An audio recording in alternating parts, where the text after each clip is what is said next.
आज हम आप लोग को बता रहे हैं रेशियो में कुछ बेसिक क्वेश्चन जो आता है उसको हम बता रहे हैं। चलिए क्वेश्चन रेशियो चल ही रहा, आप आज खत्म कर देंगे। लिखिए क्वेश्चन, दो व्यक्तियों की आय का अनुपात। क्वेश्चन लिखिए। दो लड़का जो आ रहा था वो रानी पत्रा से, वो नहीं आ रहा है क्या?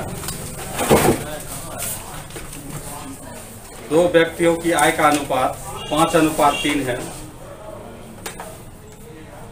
5:3 है, जबकि उनके व्यय का अनुपात 9:5 है। 9:5 है। आय का अनुपात 5:3 है और उनके व्यय का अनुपात 9:5 है। यदि वे क्रमशः 1300 रुपया और 900 रुपया बचाते हो, यदि वे क्रमशः 1300 और 900 बचाते हो तो प्रत्येक की आय ज्ञात कीजिए। इसको पहले बेसिक मेथड से बनाने के लिए सीखिए, बहुत आसान है ये। और हमको लगता है इसका बेसिक ही आसान है, ज़्यादा दूर इधर उधर भागने से कोई फायदा नहीं होगा।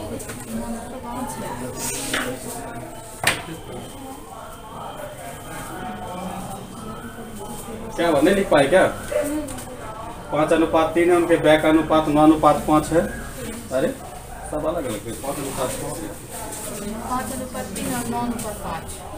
9:5 है, ये गड़बड़ लिख ली है। 9:5 है। यदि वे क्रमशः 1300 और 900 बचाते हो तो प्रत्येक की आय ज्ञात कीजिए। इसमें देखिए दो तरह का, एक इनकम की बात हो रही है। इनकम की बात हो रही है तो इनकम का अगर रेशियो सपोज दैट अगर x मान लेते हैं, क्या मान लेते हैं? x। तो दो व्यक्ति अगर ए बी होगा तो ए कितना कमा रहा है? 5x। कितना? 5:3 है। एक 5x कमाएगा, एक कितना कमाएगा? 3x कमाएगा। और एक जो है एक्सपेंडिचर व्यय जो कर रहा है उसका अनुपात अलग मानना होगा, y मान लेते हैं। क्या मान लेते हैं? y। तो y मान लिया हम। अब इसमें व्यय जो कर रहा है कितना कर रहा है? 9:5 की दर से, मतलब 9y माइनस मतलब 5y, मतलब 5x कमा रहा है तो 9y खर्च कर रहा है, 3x कमा रहा है तो 5y क्या कर रहा है? खर्च कर रहा है। तो जब कमाई में से व्यय जब कर देते तो जो रुपया बचता है वो बचत ही होती है। क्या होती है? बचत होती है। इसका मतलब हो गया 5x माइनस 9y बराबर, पहला आदमी कितना बचा रहा है? 1300। ये बचत हो गया, मतलब कमाई 5x, खर्च 9y। तो खर्च निकाल दिए, कमाई में से खर्च निकाल दीजिएगा, आपका क्या बचेगा? बचत बचेगा। उसके बाद 3x माइनस 5y बराबर कितना? 900। ये दो इक्वेशन बनता है। दोनों इक्वेशन बहुत ही आसान, ये अभी हम पहले था तो इतना किए नहीं, तो आप दोनों इक्वेशन को डायरेक्ट आप सोच के लिख सकते हैं। समझ गए? तो इतना हो गया। अब इसको फाइनली हम लोग क्या करेंगे? सॉल्व करेंगे। अब देखना है सॉल्व करने में क्या कि आपको व्यय पूछ रहा है या आय पूछ रहा है। आय पूछ रहा है तो हमको व्यय को क्या करना है? कैंसिल करना है। व्यय को क्या कर देना है? कैंसिल। तो व्यय मेरा आपका y है तो इसको कैंसिल करना है, तो इसको 5 से गुना कर लेना है। इसको कितना से करेंगे? 9। तो आप देखिए ये हो जाएगा 9y। ये इसके लिए है दोनों के लिए। 5x कमाया, 9y खर्च किया, तो 5x में से 9y चला गया। ये 3x कमाया, 5y खर्च किया, 3x में से 5y चला गया। ठीक है, तो ये देखिए अब हम बैलेंस कर रहे हैं तो 5 9 45 हो जाएगा, 9 5 45 कैंसिल हो जाएगा। 5 गुना 5x, तो ये कितना हो जाएगा? तो देखिए यहाँ पे हम लोग डायरेक्ट अब सॉल्व करने का कोशिश करेंगे। ये जब बैलेंस हो जाएगा तो ये दोनों घटेगा आपस में। 25 एक बेसिक कम कर ही देते हैं। 25x माइनस 45y बराबर 1300 गुना 5। अगर ट्रिक बनाना चाहिएगा तो इसका ट्रिक भी हम धीरे धीरे इजाफ करेंगे। ठीक, तो ट्रिक के लिए हम यहाँ पर तब ऐसा करते हैं, 5 गुना 5 करते हैं। समझ गए? x, इसी से ट्रिक बनेगा। 9 से करोगे 9 तिया 27 माइनस 9 5 45y बराबर 900 गुना 9। अब इसको सॉल्व कीजिएगा तो ये माइनस हो जाएगा, ये प्लस हो जाएगा, ये माइनस हो जाएगा, ये कैंसिल हो गया। अब यहाँ पे थोड़ा सा ध्यान देना है कि क्या होने वाला है। ठीक ना? तो 25 एक 9 तिया 27x है ना, तो कितना बच गया यहाँ पे? -2x। तो 5 और 3 का डिफरेंस 2 है, 2 आया है। ठीक, ध्यान रखिएगा। अब यहाँ पे हम लोग सॉल्व करेंगे तो 13 5 65। तो ये देखिए आपका क्या हो गया? बचत में ये 5 और 9 मल्टीप्लाई हुआ। 5 और 9 किसका पार्ट था? व्यय का था। ये बाय क्रॉस हो रहा है ना। तो अब यहाँ पे अब हम सॉल्व करेंगे 13×5=6500 और माइनस 9×8100 घटने के बाद कितना बचेगा देखो 0 0 11 में से 5 जाएगा 6 यहाँ बच गया 7 1600 माइनस बचेगा ये माइनस कैंसिल हो जाएगा तो x बराबर कितना निकल गया 800। तब कह रहा है a की आई कितनी है a की आई कितना है 5x ये 5x तो हो जाएगा 5 गुना कितना 800 बराबर 4000 और फिर b का आई निकालना तो हो जाएगा 3x 3 गुना 800।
इसको लिख लीजिए उसके बाद ट्रिक के अप्रोच बता देते हैं। ये भी आसान ही है।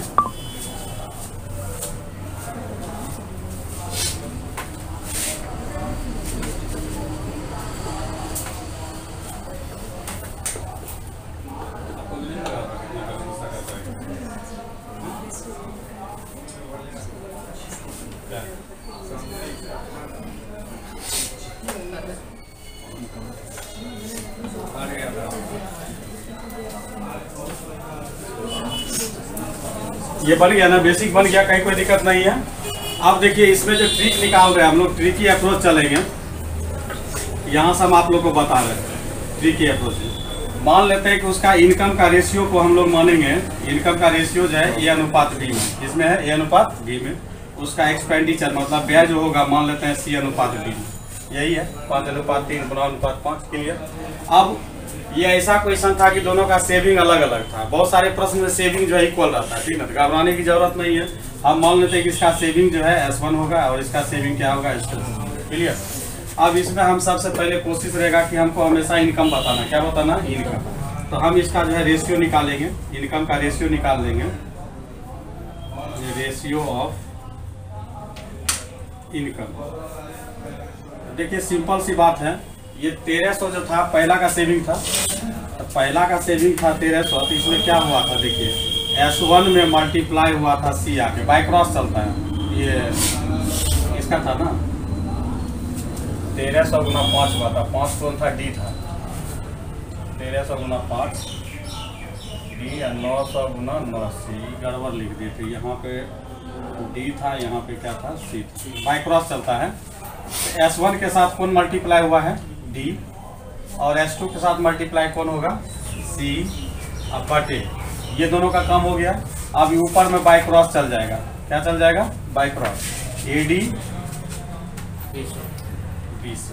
बस यही कॉन्सेप्ट है, इसको नोट डाउन कर लीजिए, ये जब बनवाएंगे तो मजा आएगा। ये इनकम हो जाएगा A/D में, एक्सपेंडिचर C/D में, और सेविंग अगर S1 S2 है तो रेशियो ऑफ इनकम जो x होता है उसका वैल्यू जो निकालेंगे हम लोग, S1 × D minus S2 minus C बटे AD BC। लैंग्वेज में जितना टफ लग रहा है उतना टफ नहीं लगेगा।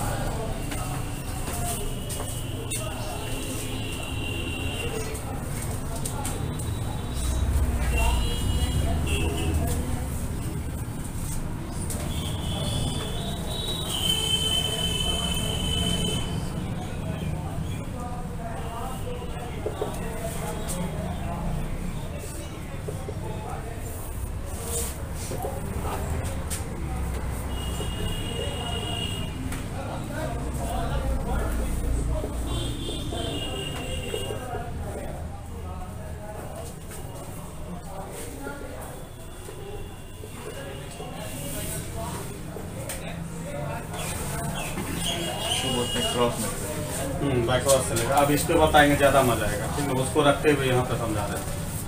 ठीक, तो देखिए हम लोग जो रेशियो निकालेंगे, रेशियो करने का मतलब इसका यूनिट वैल्यू निकाल रहे हैं। ठीक है, इनकम का रेशियो जो निकलेगा, ये हमेशा ही देखिएगा कि हम माइनस डायरेक्ट लिख दे, बड़ी संख्या में से छोटी संख्या हमेशा घटेगा। यहाँ पे आप लोग उसी तरह लिखे ताकि समझ मिलेगा, मतलब हल्का लैटिकली करके कि जो बड़ी संख्या होगा कंसिडरेबल होगा, घट जाएगा वो। तो जैसे अभी हम घटाने के क्रम में 900 को 9 से गुना करेंगे, कितना हो जाएगा? 8100। ठीक ना? चलो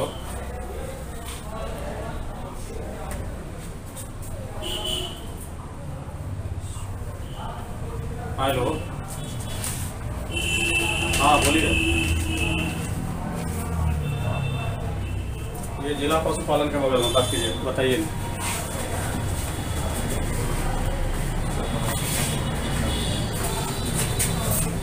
हाँ, तो ये हो गया 8100 और इसको गुना करोगे तो हो जाएगा 6500। इतना हो गया बटे होने के बाद अब यहाँ से बाई क्रॉस चलेगा। नीचे वाला काम कर लिए तो ये 25 हो जाएगा, माइनस 9 या 27। अब देखो ऊपर पर कितना 1600 बचा और नीचे कितना बचा? 2 बचा, तो 800 रेशियो निकल गया। ए की इनकम जो हो जाएगी 5 गुना 800 बराबर 4000, और बी की इनकम जो हो जाएगी 3 गुना 800 बराबर 24। ठीक, बात समझ में आई? कुछ एक क्वेश्चन और बनवा रहे हैं।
लिख लिए। अब आप लोग खुद इसको अगले क्वेश्चन को मोटा कीजिए, बनाइए।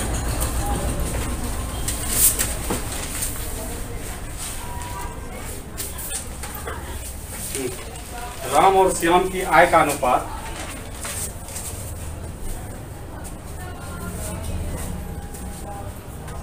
राम और श्याम की आय का अनुपात 3:2 है।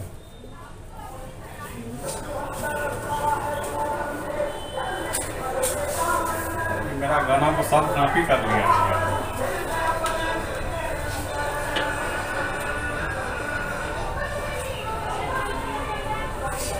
और उनके व्यय का अनुपात 2:1 है।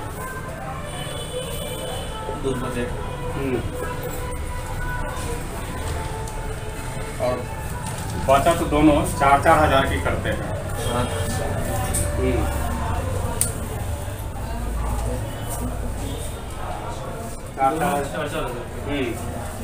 तो राम की आय क्या है?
राम का बोले हैं, श्याम का नहीं, सिर्फ राम का बोलते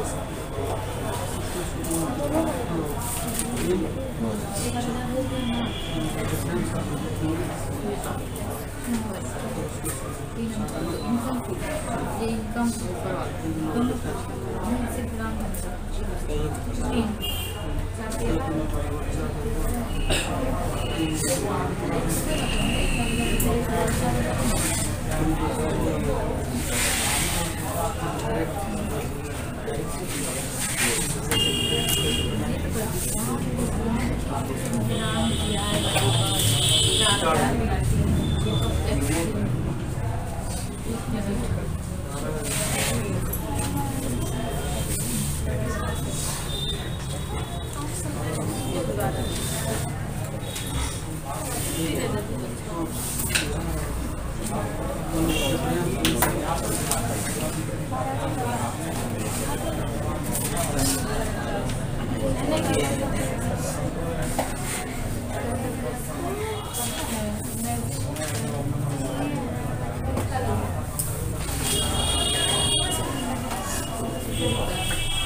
फालतू में चल रहा है।